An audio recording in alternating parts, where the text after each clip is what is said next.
Good morning, children. How are you? I hope you all are well at your home. So, dear children, today I am going to start the next chapter or the second chapter of Supplementary Reader, and the second chapter is The Friendly Mongoose. The Friendly Mongoose is a folk tale. Do you know about folk tales? Folk tale is a story which is passed from one generation to another generation verbally. Okay, so this story, The Friendly Mongoose, revolves around a farmer family. So before I explain this chapter, I would like you all to watch this animated movie of The Friendly Mongoose. This movie will help you to understand the chapter in a better way. So The Friendly Mongoose is a story about a farmer family. So to make it more interesting, we can imagine the names of the characters. Nathu is the name of farmer, Sheila, farmer's wife, Kallu, their small child, their son, and Manu is the name of their pet, that is a mongoose. So let's start.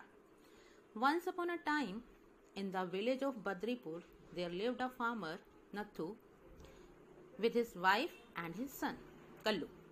Nathu and his wife Sheila doted on Kallu. Once they were having tea in the evening, Nathu had an idea. He said to his wife, Sheila, we must have a pet who can be friend of our son. They will be companions. Sheila also liked the idea, so they brought home a little mongoose and named him Manu. Wow, it's a fine little mongoose, cried Sheila, happy with her husband's choice. Manu and Kallu grew up fast. Manu had a bushy tail and his eyes shone like two shiny beads. Kallu was a toddler by now. He would often cry and then, on being fed, would start playing again. One day, Sheila wanted to go to the market because there were no vegetables at home.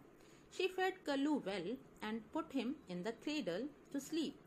She informed Nathu that she was off to the market for a few hours. Nathu replied, You can go peacefully. I will keep an eye on Kallu. Sheila looked worried. She said, Nathu, frankly, I don't like to keep Kallu alone with Manu. After all, it is an animal. We cannot trust him blindly. Please make sure you are there all the time. Nathu persuaded his wife and said, It is such a friendly animal. Sheila went off. Nathu decided to go to look at his fields, and on his way back he met some of his friends and he got late. Sheila returned home with heavy bag laden with shopping. She was tired and feeling impatient with worry for her infant son. She saw Manu sitting out their hut as if waiting for her. He ran towards her as soon as he saw her. Sheila saw blood smeared on his face. She was terrified and immediately jumped on the conclusion. You wicked animal! You have blood on your face. You have killed my son.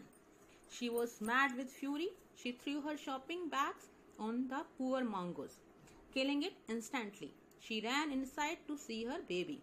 To utter surprise, the baby was sleeping soundly in the cradle, and a black long snake lay dead next to the cradle. In a flash, Sheila realized what must have happened and realized her mistake. She ran outside again to see what had happened to Manu. Sadly, Manu lay dead under the bag. Sheila was sobbing now.